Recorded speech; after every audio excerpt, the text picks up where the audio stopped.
Welcome to Rup's Roof Garden. প্রচণ্ড ঝড়ে আমার ছাদ বাগান ভীষণভাবে ক্ষতিগ্রস্ত হলেও এই আমগুলি বেঁচে গিয়েছে। আর দেখুন বন্ধুরা, কত সুন্দর আকারে বড় হচ্ছে। তাই এ সময় দরকার সঠিকভাবে যত্ন পরিচর্যা, যাতে এই বেঁচে যাওয়া আমগুলোকে আমি খুব ভালোভাবে পূর্ণাঙ্গ রূপ দিতে পারি, আর এর গুণমানও যাতে হয় একদম বেস্ট কোয়ালিটি। তো বন্ধুরা, আজকের ভিডিওর বিষয় হচ্ছে যে সময় আমরা গাছে কিভাবে খাবার প্রয়োগ করব এবং এই ফলগুলিকে কি করে ব্যাগিং করব। তো চলুন বন্ধুরা, দেরি না করে ভিডিওটি শুরু করা যাক। Hi friends, welcome back to my channel roof roof garden. তো রুফ রুফ গার্ডেনের নতুন একটি ভিডিওতে আপনাদের স্বাগত জানাই। তো আজকের ভিডিওটি আমি অনেকদিন পর শ্যুট করতে চলেছি। সত্যি বলতে লাস্ট 15 থেকে 20 দিন খুব মানসিকভাবে বিধ্বস্ত ছিলাম, কারণ আমার ছাদ বাগানের প্রায় 80%ই নষ্ট হয়ে গিয়েছিল এই প্রচণ্ড ঝড়ে এবং শিলাবৃষ্টিতে। এই যে পিছনের গাছগুলো দেখতে পাচ্ছেন, এটা আমেরিকান রেড পালমার, বা এই যে দেখতে পাচ্ছেন এটা কাটিমন। এই আমগুলো এতটা বড় অবস্থায় হওয়ার পর যদি ঝড়ে প্রায় 70% আম ঝরে যায়, তাহলে সেটা যে কতটা খারাপ লাগতে পারে এটা একজন ছাদ বাগানেই জানে। তো আমারও সেমন অবস্থায় হয়েছিল।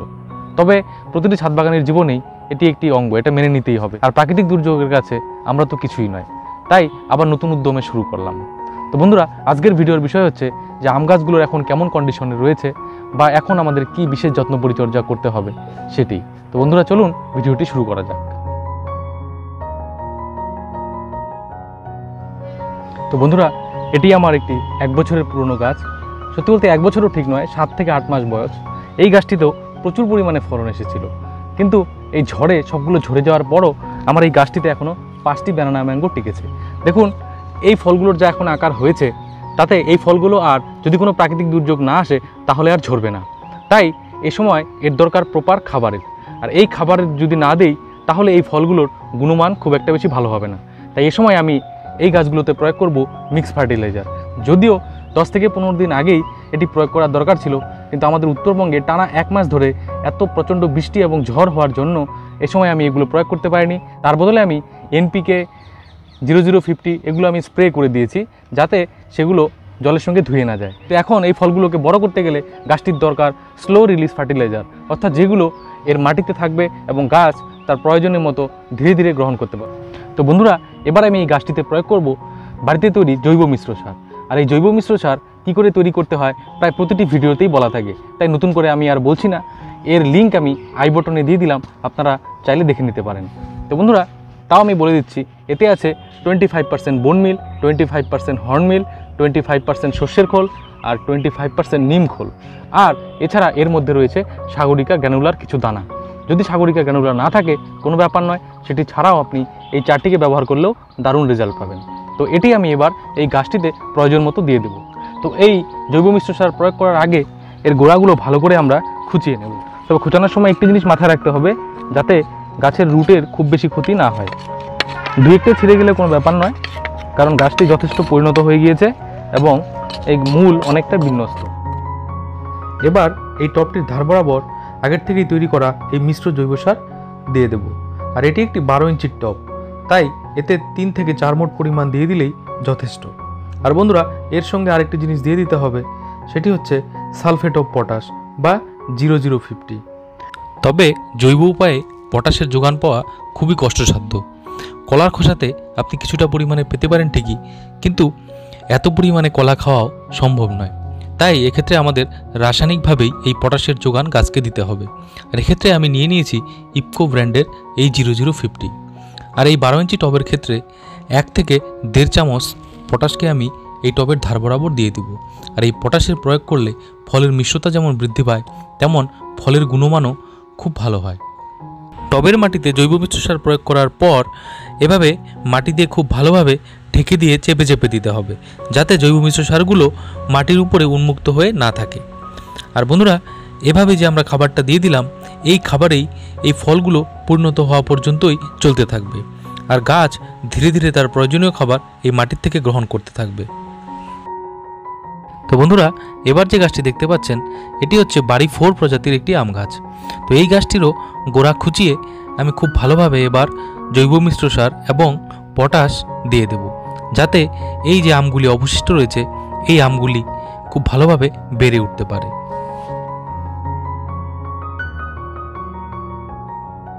এখন যে গাছটি দেখতে পাচ্ছেন এটি হচ্ছে আপেল ম্যাঙ্গোর গাছ। আপাতত এই গাছটিতে 2টি আমই রয়েছে, কারণ ঝড়ে 5 থেকে 6টি আমকে ঝরিয়ে দিয়েছে। আর এই গাছটিতেও আমি এবার মিক্স ফার্টিলাইজার দিয়ে দেব। বন্ধুরা, এখন যে গাছটি দেখছেন এটি হচ্ছে সেই বিখ্যাত কাটিমন আম। এটাতে দারুণ ফলন হয়েছিল, 17 থেকে 18টি আম একদম এতটাই বড় হয়ে গেছিল। কিন্তু ঝড়ের পর এখন আমার গাছে রয়েছে মাত্র 8টি আম। এই গাছটিতেও আমি গোড়াগুলো পরিষ্কার করে মিক্স খাবার দিয়ে দেব।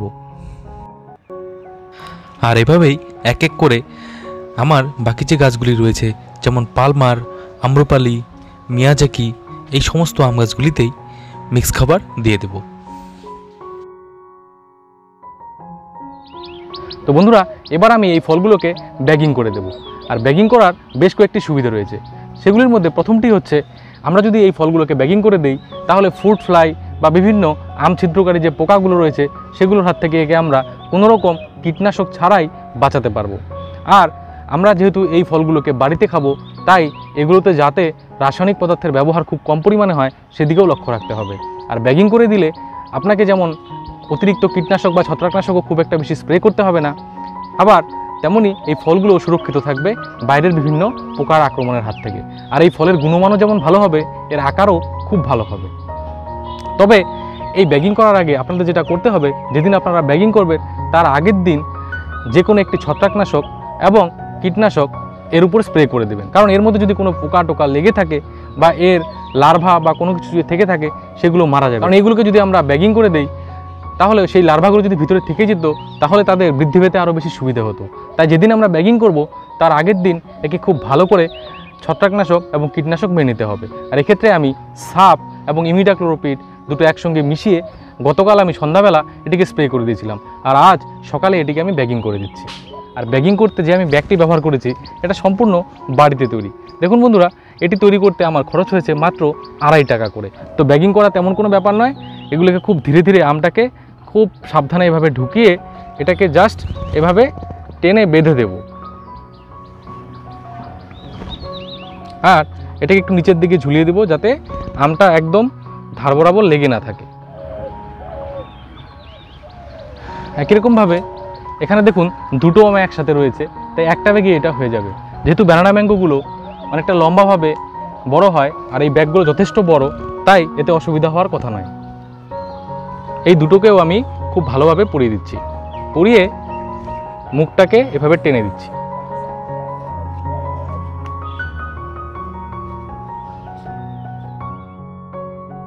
এবার এক এক করে কাটিমন আমগুলিকেও ব্যাগিং করে দেব।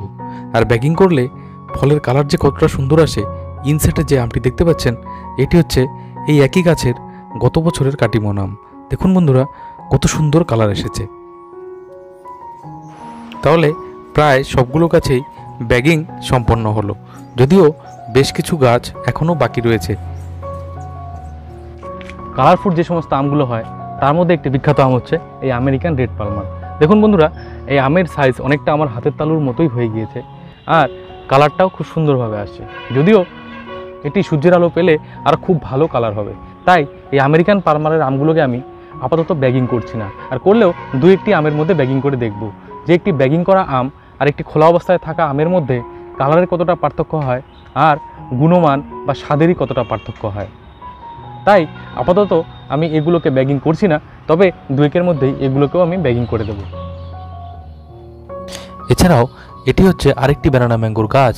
এই গাছটিতেও বেশ কয়েকটি আম ব্যাগিং ছাড়াই রয়ে গেল, কারণ আমার কাছে এই মুহূর্তে ব্যাগ আর নেই।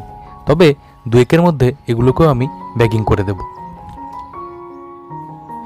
রোজ সকালে বা বিকেলে ছাদে উঠেই নিজের হাতে গড়া গাছে যদি এত সুন্দর ফলন হয়ে থাকে এবং সেটা যদি চাক্ষুষ করা যায়, তাহলে মনটা যে কতটা ভালো হয়ে যায় সেটা একমাত্র বাগানেরাই বুঝে থাকে। তো বন্ধুরা, এই ছিল আজকের ভিডিও।